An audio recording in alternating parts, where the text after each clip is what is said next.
The night before the wedding, I got a phone call. On the other end was a boyish male voice, trembling with suppressed sobs. "Sis, please, marry me tomorrow, okay?" I thought it was a prank and was about to hang up when I heard my fiancé Mason's voice leaking through the crack of the penthouse study door. "Brielle, I told you I'm marrying Iris tomorrow. Stop hounding me. I'll figure out what to do about the baby. Just give me some time." "Fine. After tonight, you don't come near me again." A bolt from the blue. So my fiancé Mason hadn't only betrayed me long ago, he'd gotten another woman pregnant. And now, on the eve of our wedding, he was sneaking off to meet her. Meanwhile, the stranger on the phone was still sniffling. I lifted the phone and said, "Hey, I'm in.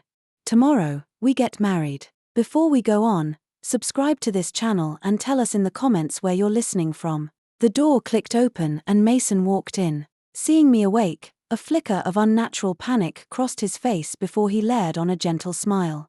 "Iris, why aren't you asleep?" "Can't." My voice gave nothing away. As usual, Mason reached to pull me into his arms. He carried the familiar scent of his body wash, laced with a faint odor I couldn't place. Any other night it would have felt safe and warm. Tonight it made my skin crawl. I instinctively shrank from his touch. He paused, then asked softly, "Nervous?" "Me too. Just thinking I'll be your groom tomorrow gets me so excited I can't sleep." He tried to move closer, voice turning coaxing. "Iris, are you hungry? I could whip up a midnight snack." "No need," I answered, my throat dry. I looked down at him, my gaze so conflicted I couldn't read it myself. Mason brushed a kiss on my forehead. I stared at the man I'd loved for 7 years. The Mason who was always gentle, considerate, perfect in front of me. Was he really the same Mason who minutes ago had schemed outside the door about how to pacify his mistress? Unbidden, every memory of the past 7 years flooded my mind. We met when Mason was at his lowest. His startup had collapsed and his girlfriend had walked out. He was drowning in gloom. The first time a friend introduced us in the cafe, he sat in a corner, eyes dim, detached from the bustle around us. Bit by bit I encouraged him, backed his comeback. For a whole year I sat with him analyzing markets, revising pitch decks, even funding his relaunch with my savings. After we got together, I gave him everything. When he came home late from networking, I left lights on and sober-up broth ready. When work consumed him, I took over every chore so he had no worries. On every holiday and anniversary I chose gifts he loved. Never. For 7 years I poured every ounce of my heart into loving him, into propping him up. We'd hardly even raised our voices. I believed that kind of devotion would let him feel what it meant to be loved, would make him forget the past and spend the rest of his life with me. I believed tomorrow we'd walk down the aisle. Instead, reality slapped me hard and brutal. I don't understand. I really don't. What did I do wrong? Why treat me like this? My heart felt clenched by an invisible fist. The pain stole my breath. "Iris, what are you thinking? You're miles away." Mason's voice yanked me back. He was already dressed. Casually he said, "By the way, I have to pop out for a bit. The guys planned a bachelor party for me, just the boys." The words from the call, "Tonight is the last time," rang in my ears. My heart sank. "The wedding's tomorrow. Can't you skip it tonight?" Mason frowned, impatience flickering, but he kept his coaxing tone. "Sweetheart, the guys went to all this trouble. I can't say no.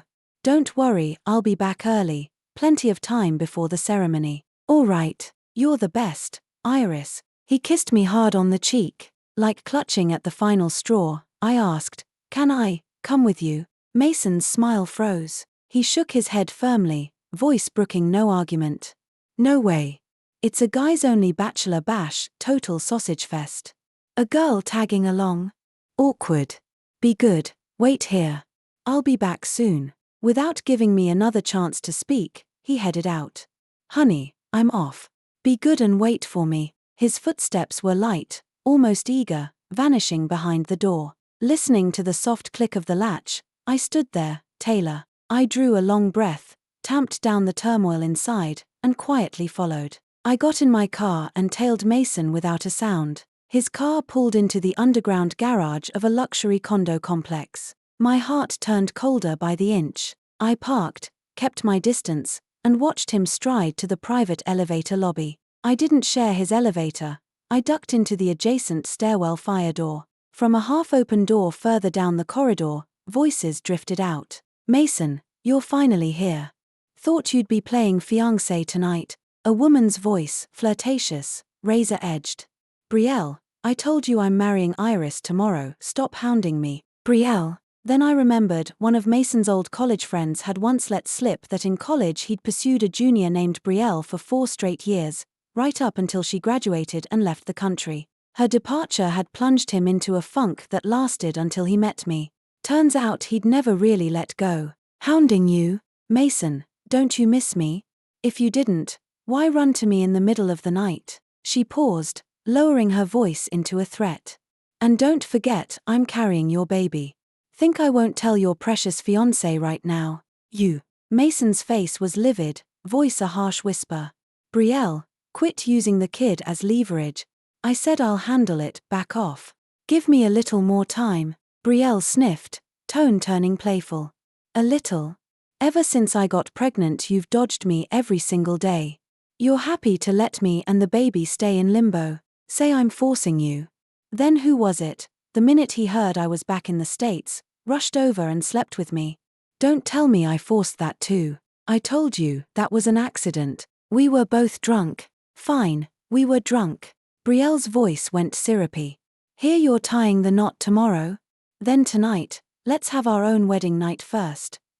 "Brielle, you don't Riley." Panic and refusal cracked in Mason's voice. Brielle wouldn't relent, stretching each word like silk. "Call me honey, and I promise I'll never harass you again. About the baby, I'll even wait." "You mean it?" "Cross my heart." After a suffocating silence, a voice, tense yet crystal clear, reached me. "Ho, nay." The 2 syllables were like red-hot branding irons, searing my heart and nearly burning my sanity to ash. Babe." Brielle gave a smug little laugh and grabbed Mason. Then came the woman's triumphant giggle and the urgent sound of kissing. What began as the man's token, almost rigid resistance gradually softened, finally melting into stifled, lust-laden breaths and broken moans.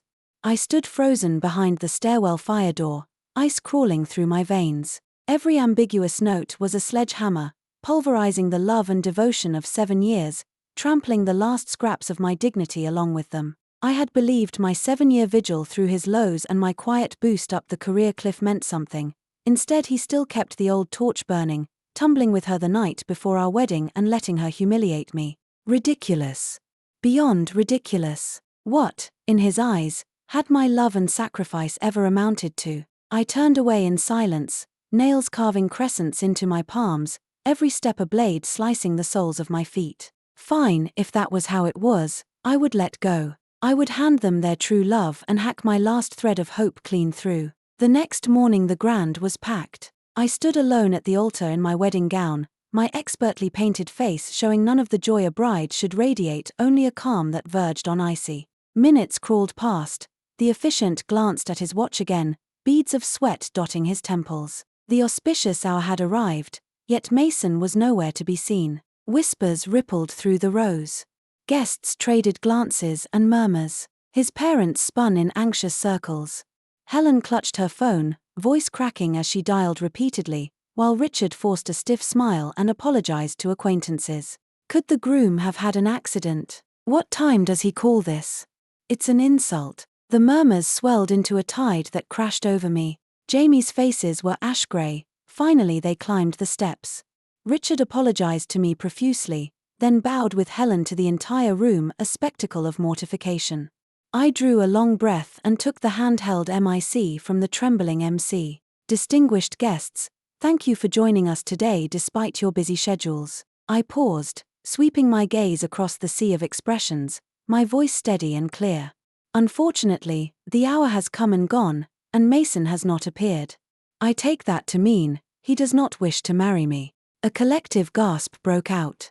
I remembered the stranger's choked plea from the night before. "Please, will you marry me tomorrow?" I met the stunned, sympathetic, and gloating eyes before me and continued, "Since the groom has chosen not to value this day, the months of planning need not collapse into farce because of one irresponsible man. Therefore, if any gentleman here is willing, I will marry him right now. The room detonated. Shock, disbelief, ridicule, every reaction battered me in waves. Jamie stood like marble, speechless, staring as though I had lost my mind. I waited on the stage, knuckles white around the microphone. I knew how absurd it sounded, probably no one would answer. Yet from the crowd a calm, resolute male voice cut through the din. I will. Every head swiveled toward the sound. A tall young man in a tailored dark suit stepped into the aisle, scattering startled guests.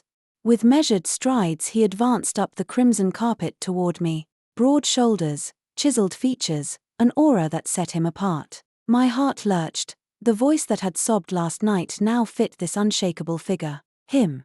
He had actually come. Afternoon wore on. The banquet was long over. Most guests had drifted away, leaving only a handful of gawkers and a few of my closest relatives. Suddenly the double doors burst open and Mason stumbled in, shirt half-tucked, hair wild, faint red love bites still blooming on his neck. Mason.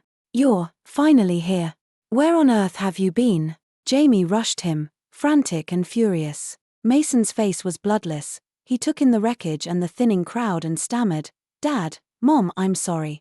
I drank too much last night and overslept. Riley, his father roared, finger shaking. Do you realize what day this is? You've disgraced the entire Shaw name. Helen collapsed into a chair, sobbing that her son had lost all sense. Leftover guests regarded Mason with open scorn, whispering behind raised hands. He hung his head, shoulders quivering, accepting every word. Only after the tirade did he lift his eyes, desperate. Iris, where's Iris? Jamie's expression was pinched with embarrassment. Richard exhaled. Mason, you didn't show. Iris, married someone else. What? Mason staggered back as though struck by lightning. Impossible. She loves me, she'd never marry another. Where is she? I need to see her. He was certain of Iris's devotion, 7 years of all-consuming care, gentle as water. She had shelved her own chances for him, kept the lights on however late he returned, buoyed him through every setback. He refused to believe that a woman who clung to him so fearlessly would replace him the instant he was a little late. Yes, he had cheated, and yes, he had slept in, but deep down he assumed Iris would absorb the blow, forgive him, stay forever. Dad, Mom, please tell me this is a joke. He clutched their arms, rambling. Even if I'm late, she would wait. She'd never just marry someone else. Richard flung his hand away. Your own doing. She waited on that stage, then declared that if any man was willing she'd wed him, and someone stepped forward. The world spun. Darkness crowded Mason's vision. No, she had only been lashing out. Once he apologized, once he coaxed her the way he always had, she would soften, she would forgive. After all, she loved him, truly, madly, hopelessly. There was no way she could live without him. He shoved his still scolding parents aside, ignored their shouts, and stumbled out of the grand. He would find Iris.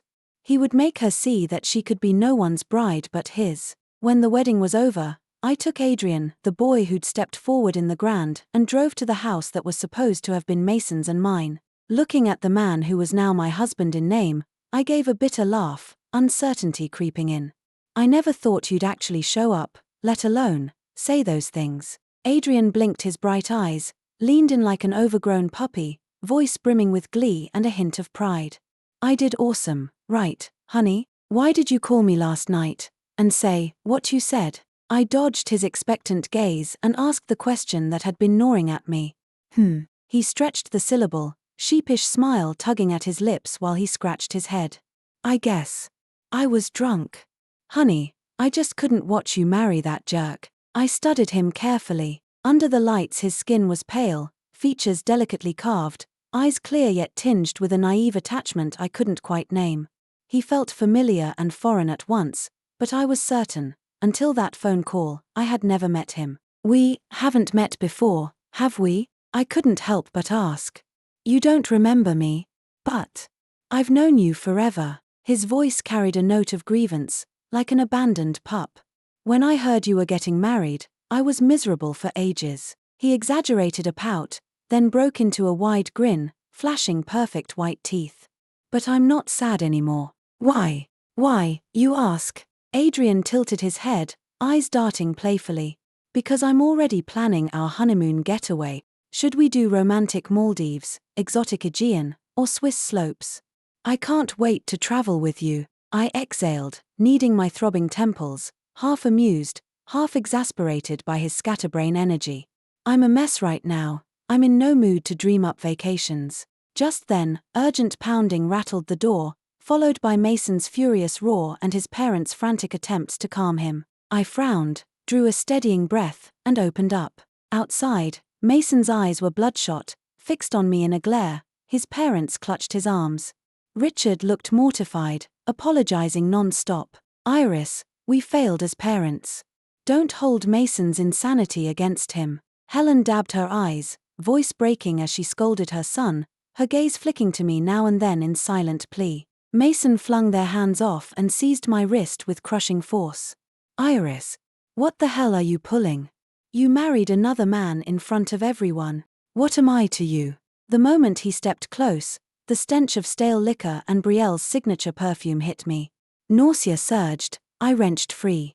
Mason staggered back into the doorframe, stunned, insult blazing in his eyes. He couldn't fathom how the woman who had once cooed over him now looked at him with icy contempt. Iris, he tried again, voice low and threatening, hoping to cow me with sheer volume.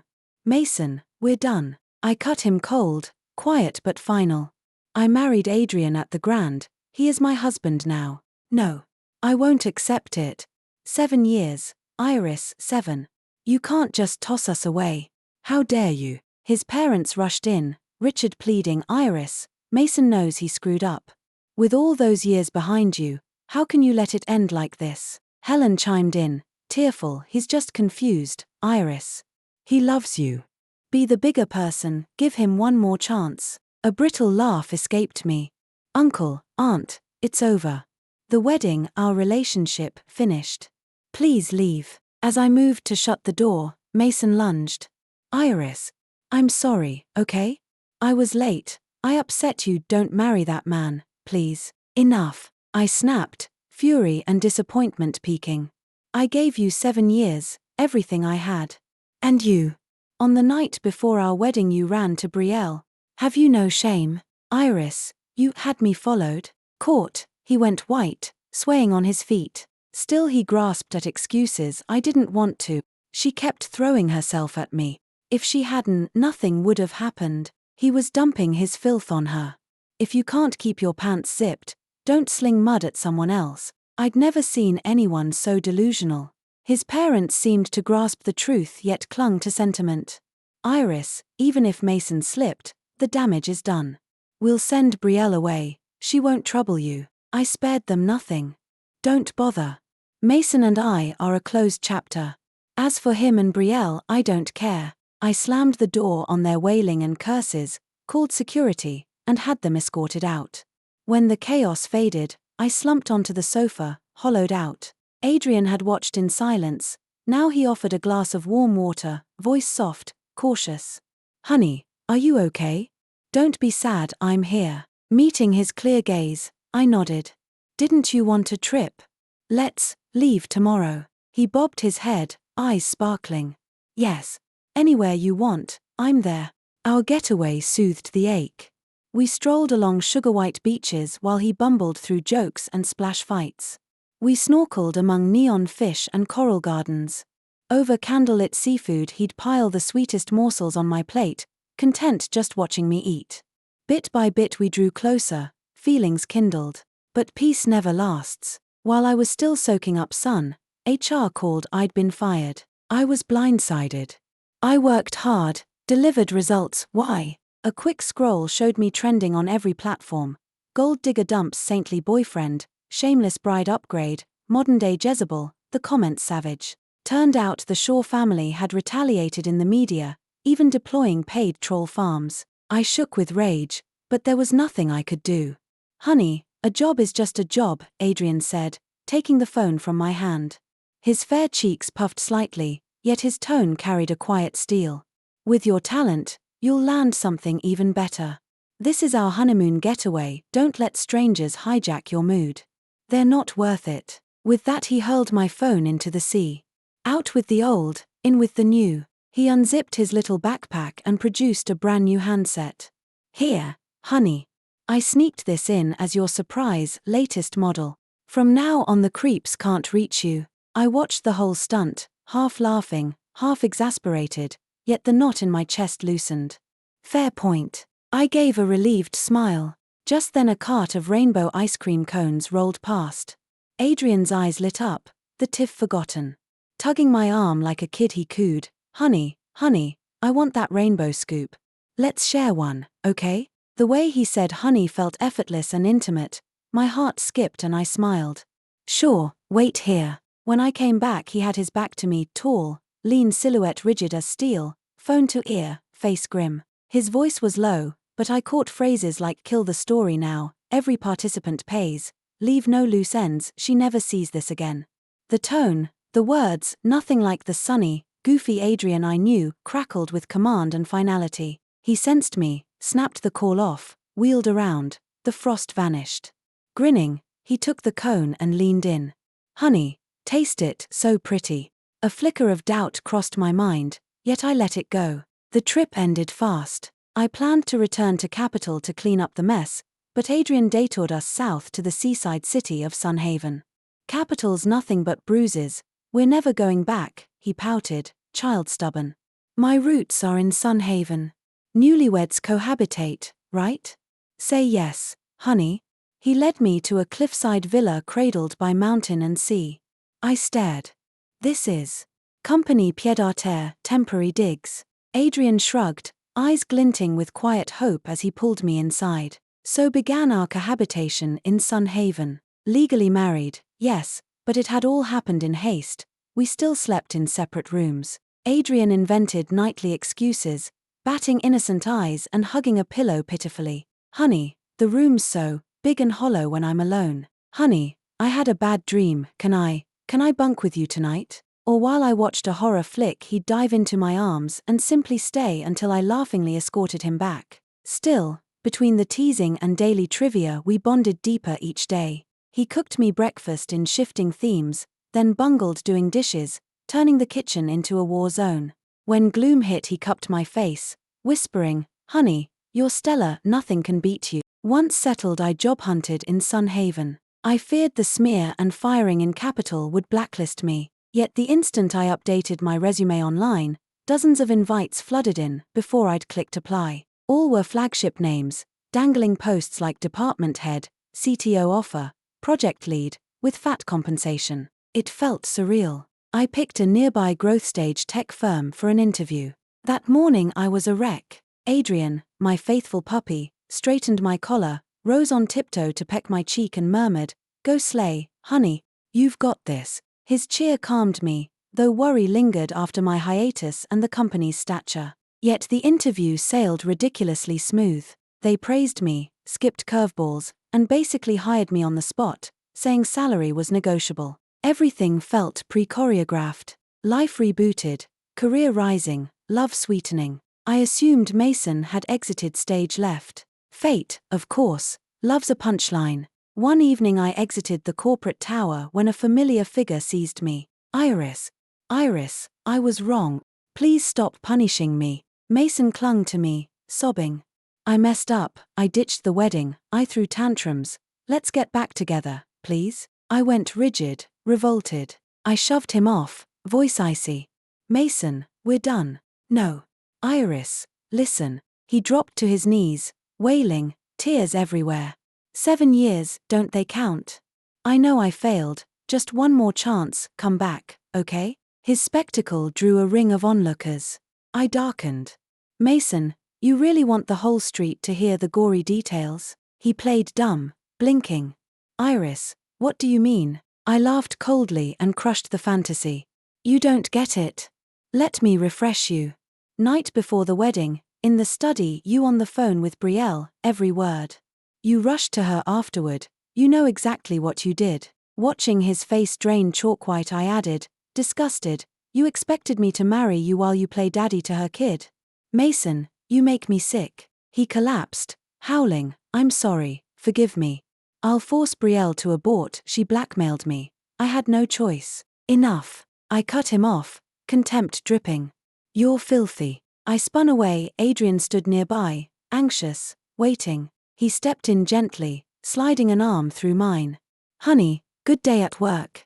Miss me? My storm clouds lifted at his warm grin. I tweaked his nose. Working hard to support you, babe. Iris, Mason shrieked behind us. It's because of him, isn't it? You dumped me for this pretty boy. I frowned, voice glacial. This has nothing to do with Adrian, you burned your own bridge. Just then, Adrian tugged my sleeve, signaling me to wait. He let go of my hand and, with a trace of chill in his stride, walked up to the shattered Mason, bent down, and murmured something in his ear. I couldn't make out the words. All I saw was Mason's face draining to a color worse than death, pupils shrinking to pinpoints, body shaking violently. Adrian straightened, came back, and casually threaded his arm through mine, giving me an obedient little smile. All set. That nuisance will never bother you again, sis. Let's go home. What did you tell him? I asked, curious. Adrian winked playfully. Secret. Not long after, at Adrian's insistence and arrangement, we held a grand, lavish wedding in Sunhaven. In his words, the first time was too rushed, it didn't count. This is our real wedding. The venue was the most exclusive hotel grand in Sunhaven, decked out like a fairy tale wonderland. Moguls, A-listers, political heavyweights all showed up to congratulate us. I felt dazed. Many of the luminaries I'd only ever seen on TV were now offering Adrian and me their sincere blessings. I hadn't realized that my everyday puppy-eyed boy commanded such a stellar network. Halfway through the ceremony, Adrian's parents, a poised couple in their 50s, stepped on stage, and every guest rose as one. Good evening, Chairman Knighton, Mrs. Knighton. Victor and Lydia walked over with warm smiles. Victor patted my shoulder, then solemnly placed Adrian's hand in mine, his gaze gentle yet weighty with trust.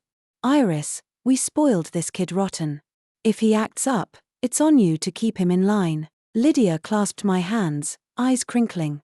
If Adrian ever bullies you, tell Auntie Lydia and I'll straighten him out. Only then did the full picture hit me. My husband Adrian was the only son of Victor Knighton, chairman of the nationally famed Knighton Group conglomerate. It all felt like an impossible dream. Married life was sweet, blissful. Adrian's pedigree never weighed on me. With Victor's blessing, I took a key post at Sterling Tech, a fast-growing Knighton subsidiary.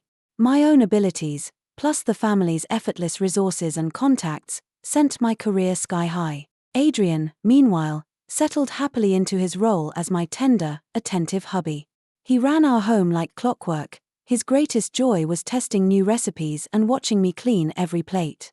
Days slipped by in quiet perfection, almost erasing the ugliness I'd left behind in Capital. One evening, while I fixed dinner for Adrian, my phone buzzed with a text from an old college friend in Capital.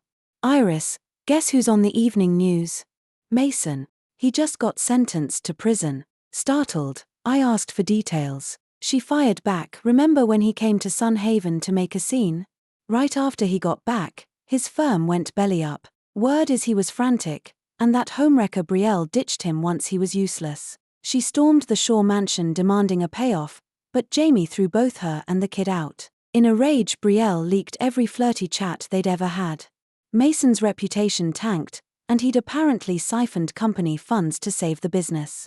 Cops hauled him away, his looking at years behind bars. Betrayal got slapped with charges too, privacy violations and extortion. 2 dogs chewing the same bone, both headed for the same cell block. Karma, right? Reading her message, I sighed but felt no real turmoil. Mason and Betrayal had paved their own road to ruin, they had no one to blame but themselves. Just then soft arms circled my waist from behind. Adrian pressed against my back, voice sleepy satisfied. What's on your mind, honey? I chuckled, set the phone down, turned off the stove flame, and turned to pull him close. I was wondering when my Adrian first fell for me enough to make that phone call. He nuzzled my shoulder, tilted his heart-shaped face up, eyes gleaming with mischief. When? About 20 years ago. 20 years. I gaped. It sounded impossible. Adrian gave an embarrassed laugh, yet his gaze softened, misting over with longing. He traced my brows with a slender finger as though outlining a priceless treasure. Honey, do you remember? 20 years back, in a little park outside Capital, a lost boy fooling around slipped through thin ice into a lake? He cried, certain he was dying.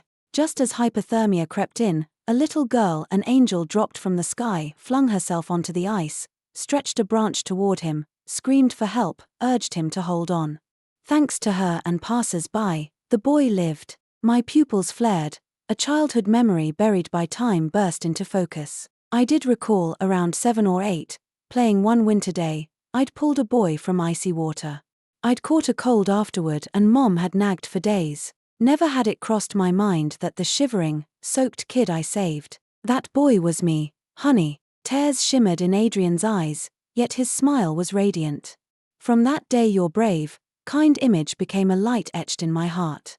I searched for you for years, until fate nudged me at a charity gala. By then Mason was already beside you. So the call the night before your wedding. My voice came out hoarse, emotions tumbling. I engineered it. Adrian confessed, gaze clear and steady. I knew Mason had cheated with Betrayal, knew he'd betrayed you. I couldn't watch you walk into a sham marriage and ruin your life.